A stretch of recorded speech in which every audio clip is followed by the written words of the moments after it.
అందరికీ శుభోదయం. ఈరోజు మన యాక్టివిటీ రంగులు షేడ్స్ గుర్తించడం, తయారు చేయడం, జత చేయడం. కార్యకర్త పసుపు, ఎరుపు, నీలం, తెలుపు రంగుల్లో ఉన్న బొమ్మలు, నిజమైన పువ్వులు, పండ్లు, కూరగాయలు లేదా వాటి చిత్రాలను సమకూర్చుకోవాలి. షేడ్స్ వచ్చేందుకు ఆకుపచ్చ, నీలం, కొన్ని వాటర్ కలర్స్ సమకూర్చుకొని ఆధార్శీల 104, 105 పేజీలో ఉన్న యాక్టివిటీస్ చేయించాలి. ఇక్కడ ఒక కార్యకర్త ఈ యాక్టివిటీ చేయిస్తున్నారు. చూద్దామా?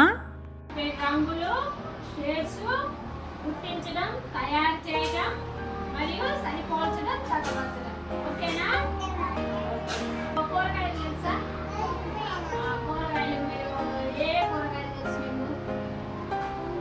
దొండకాయ. దొండకాయ ఏ రంగులో ఉంటుంది? ఏ రంగులో ఉంటుంది దొండకాయ? గ్రీన్ కలర్లో. ఇంకా మీకు ఫ్రూట్స్ తెలుసా? పండ్లు తెలుసా? పండ్లు నీకు ఏ పండు ఇష్టం చెప్పు. ఏ పండు ఇష్టం నీకు? ఏ పండు ఇష్టం నీకు? యాపిల్. యాపిల్ ఏ రంగులో ఉంటుంది చెప్పు?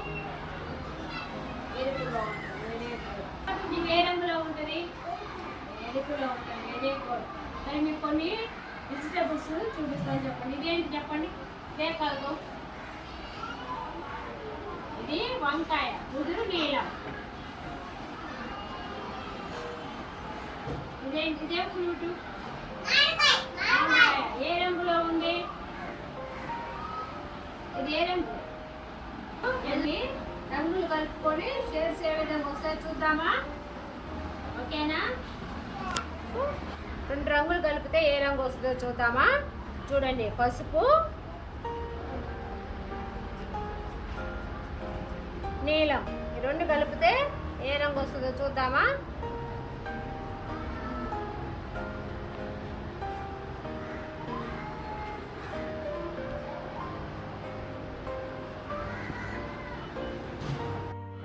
ఇక్కడ ఉన్న కార్యకర్త పిల్లలకు రంగుల గురించి చాలా చక్కగా వివరించారు కదా.